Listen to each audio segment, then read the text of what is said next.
Bismillahirrahmanirrahim. Assalamualaikum warahmatullahi wabarakatuh. Alhamdulillahi hamdan katsiran yubarak fih. Wassalatu wassalamu ala asyrafil anbiya'i wal mursalin. Ashhadu an la ilaha illallah wahdahu la syarikalah. Wa ashhadu anna Muhammadan abduhu wa rasuluhu la nabiyya wa la rasula ba'dah.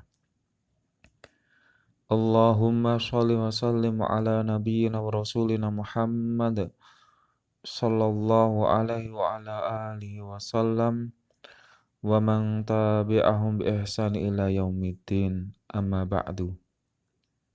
Segala puji bagi Allah Subhanahu wa taala, zat yang telah memberi kita banyak kenikmatan.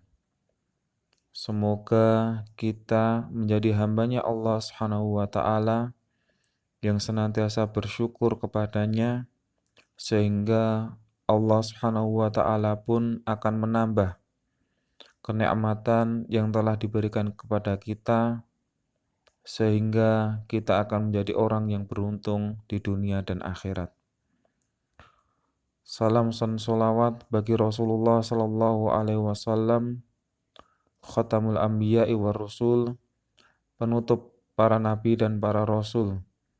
Dan semoga kita sebagai umatnya beliau Nabi Muhammad SAW mendapat syafaat besok di hari akhirat. Allahumma amin.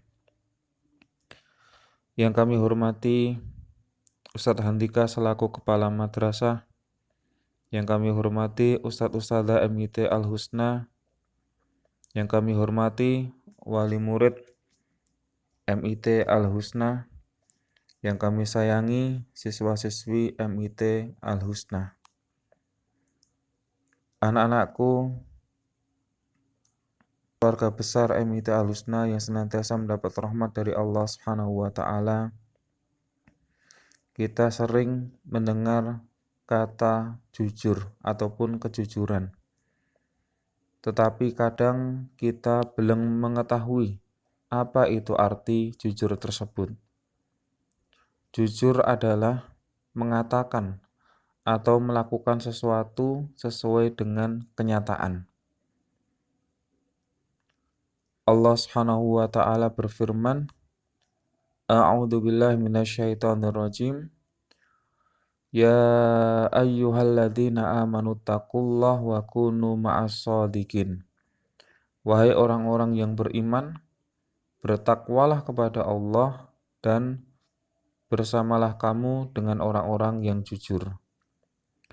Rasulullah Shallallahu Alaihi Wasallam pun bersabda, Inna sidqa yahdi ilal birri, wa innal birra yahdi ilal jannah, wa innar rajula la yasduqu hatta yuktaba indallahi siddiqan.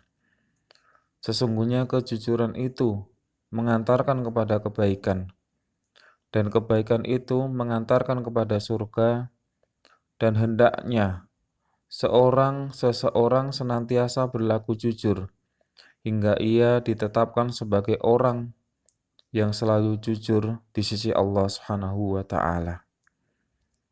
Anak-anakku yang soleh dan solehah, adapun Al-Imam Al-Ghazali rahimahullah membagi sifat jujur menjadi 3 bagian.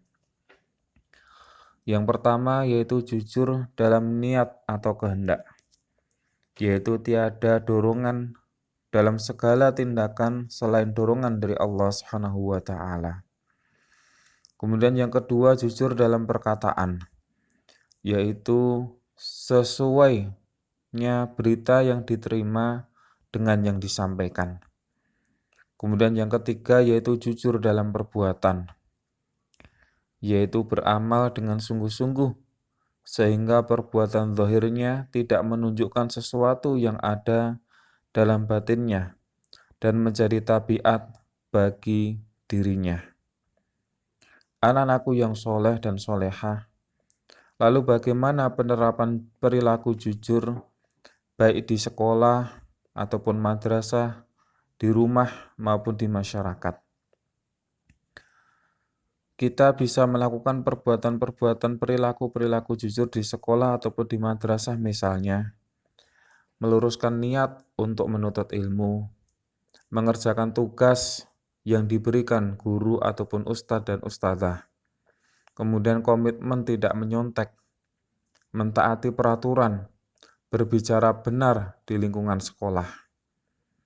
Kemudian penerapan perilaku jujur di rumah misalnya, berbakti kepada orang tua, menunjukkan sopan dan santun, serta tidak berkata yang menyakitkan ataupun kasar.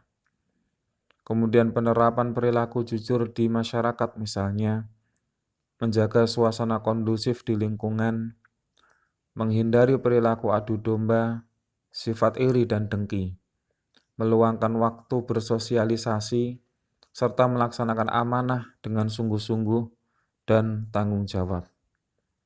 Anak-anakku yang soleh dan solehah, lalu apa yang bisa kita dapat ketika kita sudah berbuat jujur ataupun bersikap jujur dan berperilaku jujur? Yang pertama, di dalam kita menjalani kehidupan sehari-hari tidak merasa dibebani. Kemudian yang kedua, timbul rasa percaya diri pada diri kita sendiri. Kemudian bersikap jujur dalam kehidupan masyarakat akan banyak membawa dampak positif. Seperti kita menjadi banyak teman, kemudian kita disukai teman dan lain sebagainya. Dampak sikap jujur dalam keluarga tentunya membuat anggota keluarga tersebut menjadi nyaman, karena antar keluarga dapat berinteraksi tanpa beban dan saling membantu apabila ada masalah dalam satu pihak keluarga. Serta pada diri pribadi akan timbul sikap yang tidak selalu bergantung kepada orang lain, sehingga akan menjadi seseorang yang berkepribadian mandiri. Anak-anakku yang soleh dan solehah, semoga kita bisa menerapkan perilaku jujur itu baik pada hati kita masing-masing, pada lisan kita masing-masing, pada perbuatan kita masing-masing, sehingga kita menjadi orang hamba Allah Subhanahu wa Ta'ala yang mendapat banyak kebaikan dengan berperilaku jujur dan dimasukkan Allah Subhanahu wa Ta'ala ke surganya Allah Subhanahu wa Ta'ala. Barakallahu li wa lakum fil Qur'anil azim wa nafa'anihi bima fihi minal ayati wa dzikril azim wa taqabbalallahu minna wa minkum tilawatahu innahu wal ghafurur rahim. Assalamualaikum warahmatullahi wabarakatuh.